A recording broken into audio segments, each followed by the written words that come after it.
Hey, Andrew Lawton with True North in studio with Candice Malcolm. We don't often get the chance to be in the same room, so we wanted to take advantage of it to talk about one of the biggest issues, not just facing the conservative movement, but really the broader political narrative in Canada right now, and that is the Conservative Party of Canada's leadership review, which may well turn into a leadership race after the Conservatives showing in the 2019 election. Does Andrew Scheer deserve another kick at the can? Candice, thanks for sitting down with me for this. Yeah, no, it's good to be here. So let's talk about just the top line here. Every leader after the election said that they won. Justin Trudeau got reduced to a minority. He said it was a victory. Jagmeet Singh lost a huge number of seats. He said it was a victory. He came on dancing on stage. Yes. He really said it was a victory. And Andrew Scheer, who is the only one apart from the Bloc Québécois, which actually I'd say did have a victory to gain seats, really has said this is a win for Conservatives. So is that enough? His supporters are saying, yes, he reduced Trudeau to a minority. He's got to stick around. A lot of people, I find, both from the left side of the Conservative Party and the right side, are saying that he's not the guy. And I want to talk about this. And I'm going to say quite candidly here, I don't have a side on this. I think there are arguments on both angles. But what's your perspective with what happened? Well, so look, let's just be completely honest. Andrew Scheer, there's flaws with him. I don't think that he ran a perfect campaign. I think he ran a pretty good campaign. There's definitely some things that I would have changed if I was advising him. I would have wanted him to go harder on some of the issues. I would have wanted him to fight back against a biased media and call them out when it happens. I would want him to, just take a stronger position on some issues. Like certain times, Scheer seemed a little wishy-washy. You didn't always know what he stood for. Sometimes he just didn't really fight back enough. Like when the media were going over the top criticizing him for being pro-life or his former positions on same-sex marriage, you kind of wanted him to push back and give better explanations. Now, all that said, I think that we're now in a position where we don't want to let perfect be the enemy of the good. I think that going forward, the last thing that Conservatives want to get dragged into is another leadership race where you have, a bunch of candidates that all have flaws. Everyone's vulnerable in certain ways. At least with Andrew Scheer at this point now, he's a known commodity. Like if he's going to go into the next election, what are they going to do? The whole shtick again about his 10-year-old clip about gay marriage and, whether or not he's pro-life personally. I think that that's kind of run its course now. And in that way, Scheer's in a much better position to run the next election. And I agree on the key metrics. Scheer did win the election. He picked up the most seats. He won more votes than anyone else, the popular vote. Not that that really matters, but he did reduce the prime minister to a minority. So no, it wasn't a perfect campaign. It wasn't a perfect outcome. But I think that really the last thing that Conservatives want at this point is, again, to just have people dragged through the mud, have, different Conservatives infighting. I think that Conservatives are much better united. That's my personal opinion. Well, and that's actually a valid point, especially in a minority situation where there is an argument to, you could be going to the polls at any moment now.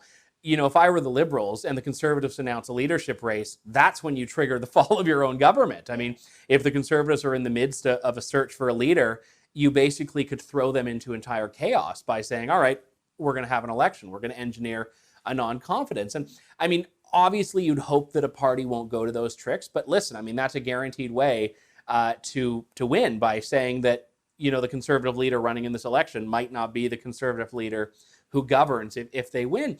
But I guess my big issue right now is that there seems to be two conflicting narratives. I hear a lot from social conservative groups that were instrumental in getting Andrew Scheer elected as leader, feeling like they were betrayed.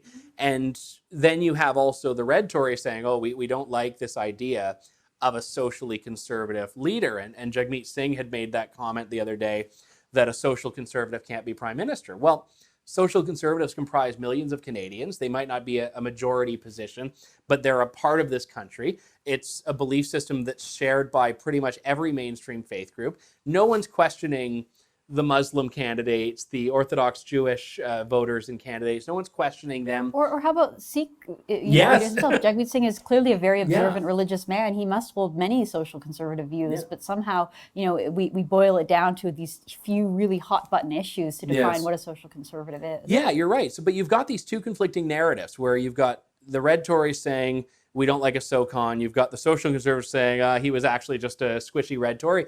And I don't know what happens if those two sides manage to get what they want, which is Scheer gone, And this goes back to what you said about the leadership race. It will be messy if it becomes the old, basically, Reform versus PC battle. Right. Yeah, I think that people were worried. I mean, you think about it. It wasn't that long ago that Stephen Harper united these two very different fractions within the conservative movement or conservative Canada.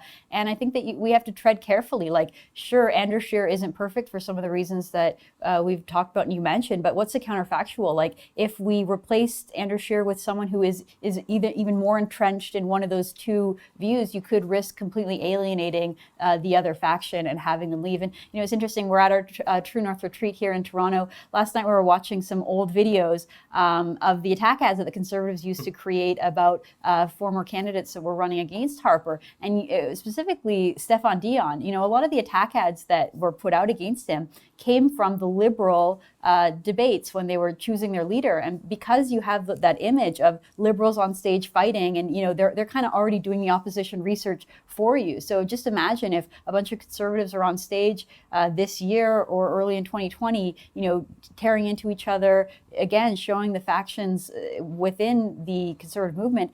Those are really easy for the Liberals to then turn and use against Conservatives in the next general election. So I think that there are just a lot of red flags that we should be cautious about when we go ahead and say, should we give Scheer the axe? Well, what's next might be a lot worse for everyone. Yeah, I mean, you have evidence on both sides of that. I know in Ontario, when Patrick Brown stepped down in 2018 as PC leader, the Conservatives had a leadership race that selected someone in March, and then in June they win a majority. But there were also circumstances there that we don't have nationally. And I would caution anyone that no one in a leadership race, especially if there are people that are unhappy with how the campaign went, is going to come out unbloodied. And I mean, the best case scenario is, they all, duke it out and everyone falls in line behind the leader. But if there are people that have these drastically different visions for the Conservative Party, even if, let's say, Andrew Scheer were to win another leadership race, he's going to come out with, like you mentioned, a lot of those attacks against him.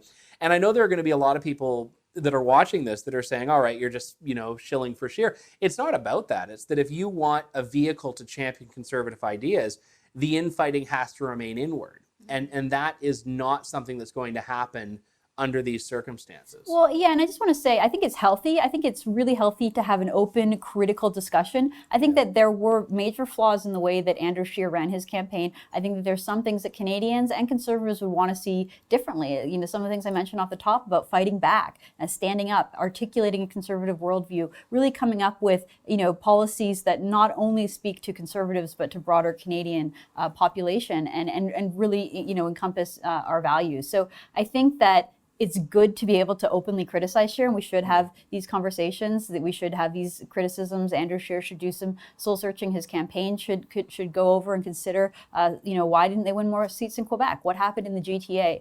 These are really important questions to ask. But again, I think the last thing that the Conservatives would want at this point would be to open up a bloody civil war within the party. Yeah, and I would qualify that by saying, and the Conservative Constitution says this, it's essential the members do get to review his leadership.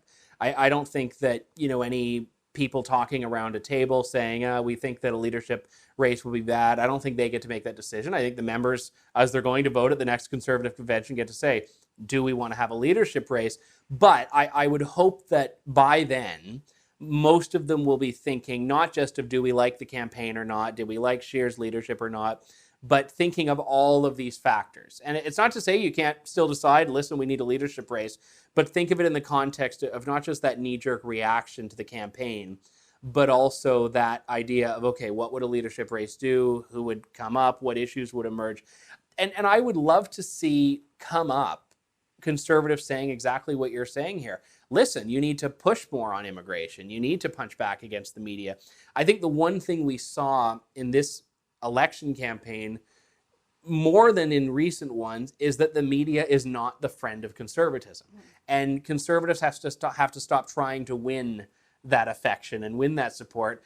Push back if they're showing their bias. Yeah, exactly. And one of the things Andrew Scheer does really well is he's very well spoken. When he gets up in the House of Commons and he delivers he rails against Justin Trudeau, it's good. He's very articulate. He's great at punchy lines. I think again, some conservatives would just like to see more of that from him.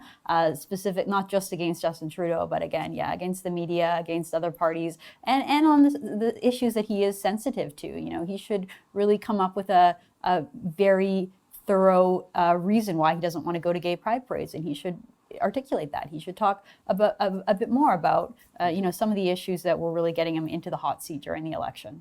And the one thing I would say, for what it's worth, is that everyone knows you're a social conservative. Everyone knows you're pro-life.